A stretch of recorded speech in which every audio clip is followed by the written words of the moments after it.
hasil yang luar biasa banget. Tahu ya juga mainnya kayak apa gitu kan. Di luar lapangan bahwa mereka tidak best friend, it's okay kan? Indonesia Masuk lapangan tuh kayak lebih yakin gitu.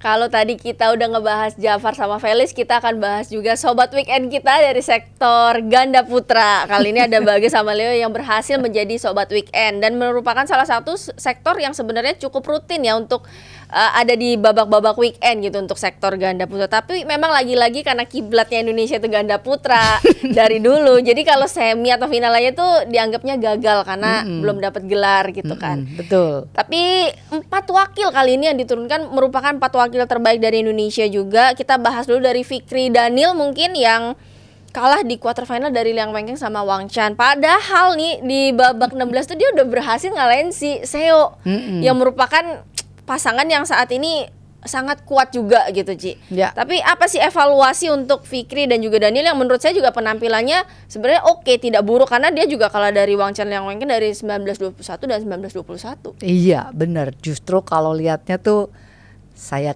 pikir kayak oh udah jalannya mereka nih bagus ya karena udah ngalahin Seo itu juga tuh nggak gampang sih. Bener. Kayak gitu deh.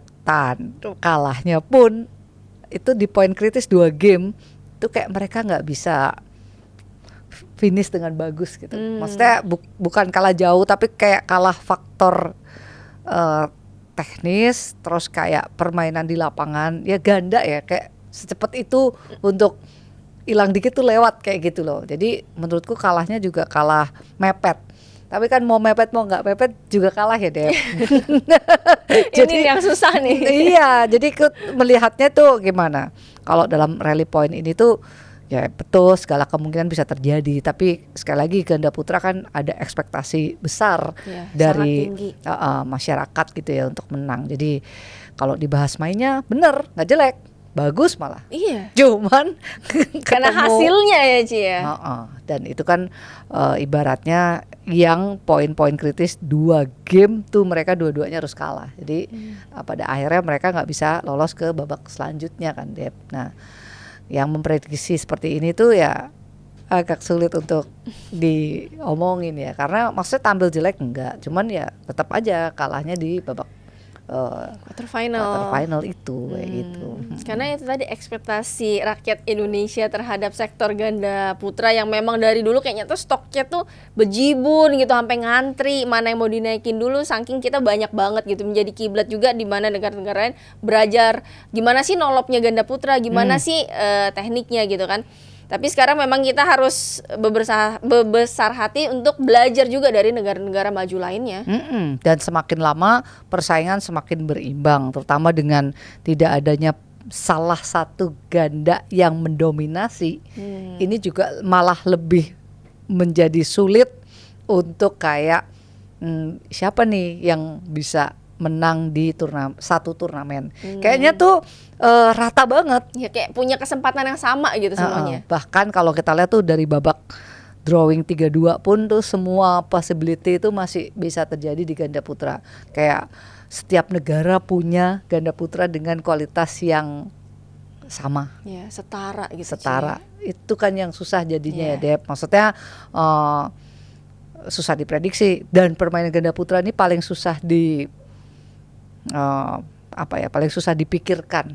Karena kalau kayak ganda putri, kayak tunggal putri, kayak yang lain tuh kayak masih bisa dilihat gitu. Ini kan udah adu cepet, adu Iya. ngambil depan dulu, adu drive dulu, apa mau kemana tuh kayak semuanya berlangsung sangat cepet, powerful.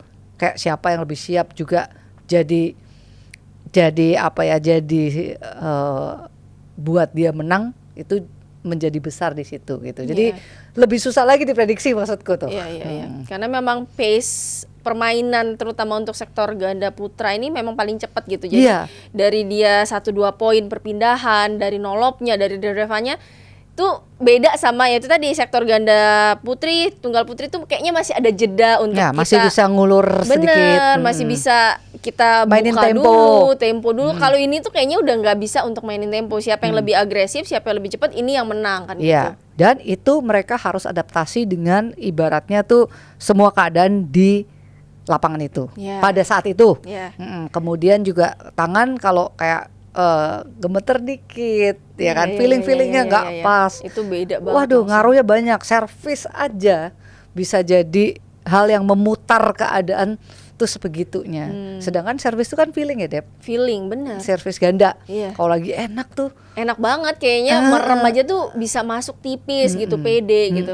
Kalau lagi nggak enak kan beda lagi Iya. gitu kan. Jadi maksud tuh ya ampun ya susah banget ya ini untuk kayak diprediksi yang sebenarnya akan menang tuh kayak gimana. Tergantung banget nanti mereka di lapangan kayak gitu ya. Karena kalau ngomongin servis, kenapa bilang ganda putra paling susah? Itu tadi, satu itu feeling, kedua yang nerima nih cowok yang bener-bener mereka berdiri tuh di lini depan banget, nanggung sedikit aja tuh berpengaruhnya luar biasa. Beda mungkin sama sektor, mungkin kalau ganda campuran ada juga cowoknya tapi beda gitu.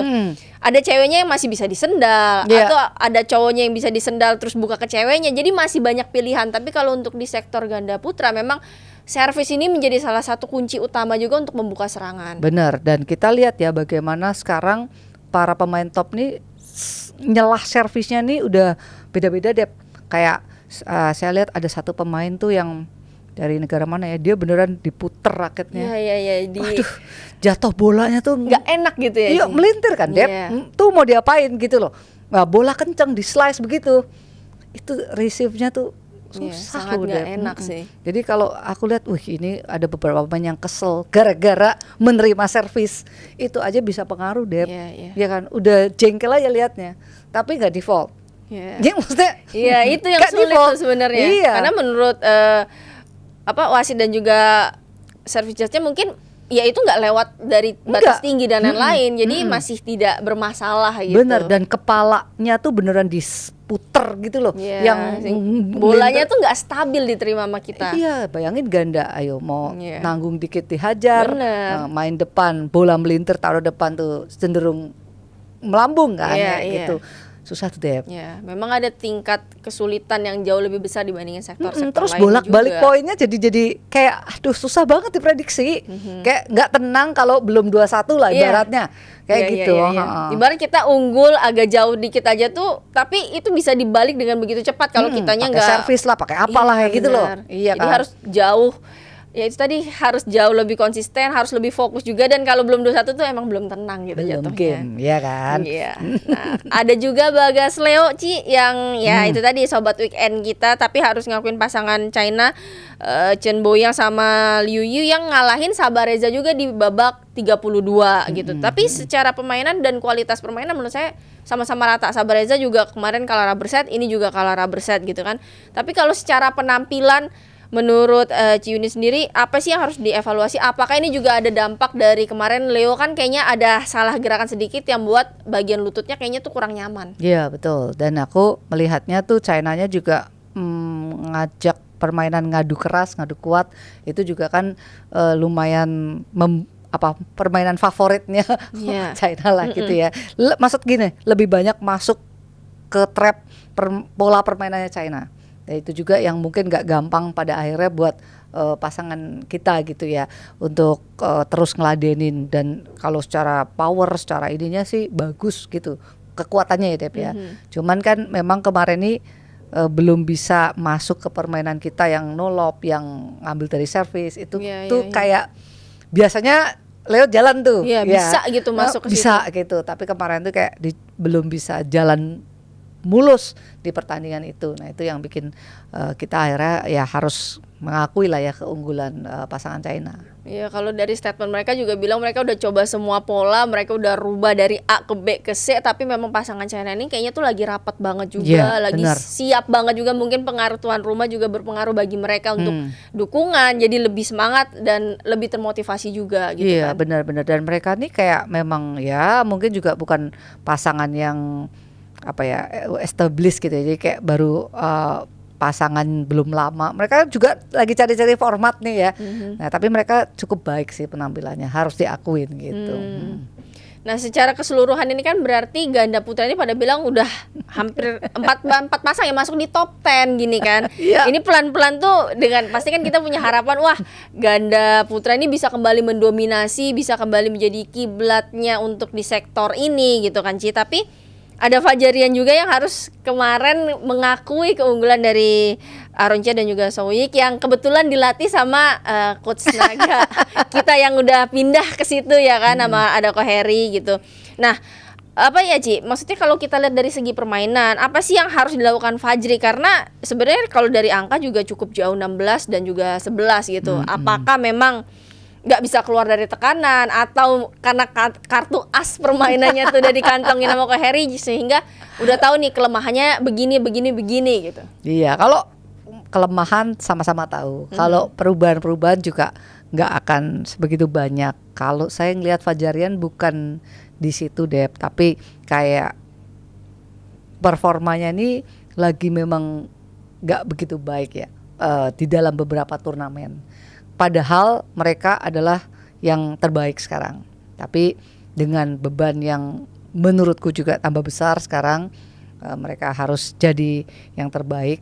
Tetapi di dalam setiap match atau pertandingan yang berlangsung tuh mereka belum bisa membuktikan diri. Nah itu juga mungkin apakah menjadi faktor jadi mereka nggak pede. Ini kan susah main kayak gini tuh harus pede abis, ya kan? Ini mereka kayak aku lihat ada nggak pedenya, ada yang masih nggak dapet tuh chemistry-nya untuk menang lagi. Kan mereka dulu awal-awal gitu kan, 2018 ya yang Asian Games tuh udah bagus. Terus naik turun. Itu bagus banget sih 2018, hampir ngalahin Minions waktu itu. Luar biasa kan. Nah, mereka bisa begitu. Maksudnya ada pemain ya kalau kayak The Daddy sejelek-jeleknya nggak akan turun banyak gitu. Tapi kalau ini bisa floatingnya tuh lumayan naik turunnya Dep. Nah aku ngeliatnya tuh kalau main apa udah sama-sama hafal lah, udah sama-sama ngerti banget gitu ya.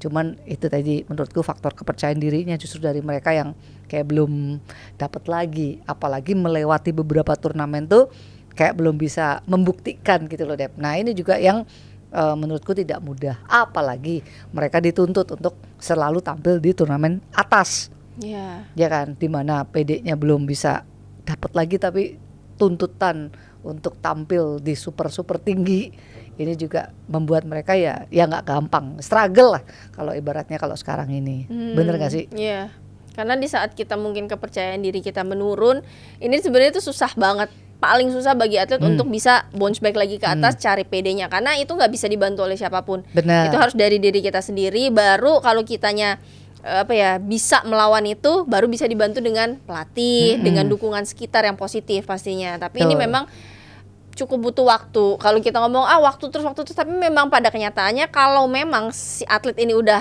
kena nih, ada mentalnya yang udah kena, ini memang cukup lama fasenya. Ya, dan untuk mengembalikan itu bukan satu hal yang mudah. Ibaratnya ngeraihnya bisa, tapi kalau udah harus balik lagi itu beda banget bahkan, ya kan. Jadi dengan permainan mereka yang juga sudah sangat dipelajari oleh ganda yang lain, ini juga semakin nggak gampang, tapi bukan berarti nggak bisa, karena mereka sudah pernah di sana, kayak gitu kan Dep. Ya ini kalau melawan diri sendiri itu kan paling susah. Benar. Karena musuh terberat itu adalah diri sendiri dulu. Itu dia. Saat kita udah bisa berdamai, udah bisa ngelawan, nah itu baru kita bisa ngelawan orang lain juga. Karena itu yang paling susah sih memang bagi seorang atlet. Tapi kalau lihat dari hasil ini lagi-lagi sejarah nih berarti dicetak nih Ci oleh ganda putra Malaysia, di mana terakhir mereka meraih gelar juara itu di 2007 ganda putra Malaysia. Dan kali ini pembuktian gitu, dan juga kayak seolah-olah pembuktian bagi Ko Heri sendiri untuk kembali bisa mencetak juara lagi. Ya kalau dibilang sisi Malaysia ya pasti ini sangat positif, dimana ketika itu diganti terus ternyata mereka bisa membuktikan langsung naik podium 1 juara ya. Nah ini satu pencapaian yang luar biasa. Kalau lihat ada Reksi juga di sana, Dedengkot juga ganda putra gitu ya. Jadi mereka ya otomatis tuh kayak juga lebih pede sih Dep. Ada kepercayaan diri lebih memang itu. Itu kan yang nggak ada takarannya maksudku tuh. Kayak kita lihat di lapangan tahu dia lagi sangat yakin kan. Iya. Padahal kan kalau istilahnya bola-bolanya apanya ya kita ngerti lah arahnya, larinya mau kayak gimana. Tapi PD-nya itu yang bikin mereka akhirnya bisa menang ya dan juara. Kalau ditanya start, ini startnya ya bagus untuk ganda putra Malaysia gitu Iya. ya. Ya, pokoknya kita berdoa dan kita harapkan yang terbaik untuk ganda putra Indonesia pastinya, karena memang ekspektasi begitu tinggi. Jadi kalau nggak juara tuh kayaknya dianggap dicapnya tuh udah pasti gagal gitu. Ya, betul. Jadi kita harapkan bisa mampu lebih kuat lagi, bangkit dan kembali bisa mendominasi juga. Oke, jangan kemana-mana, tetap bersama kami. Hasil yang luar biasa banget. Tahu ya juga mainnya kayak apa gitu kan. Di luar lapangan bahwa mereka tidak best friend, it's okay kan? Masuk lapangan tuh kayak lebih yakin gitu.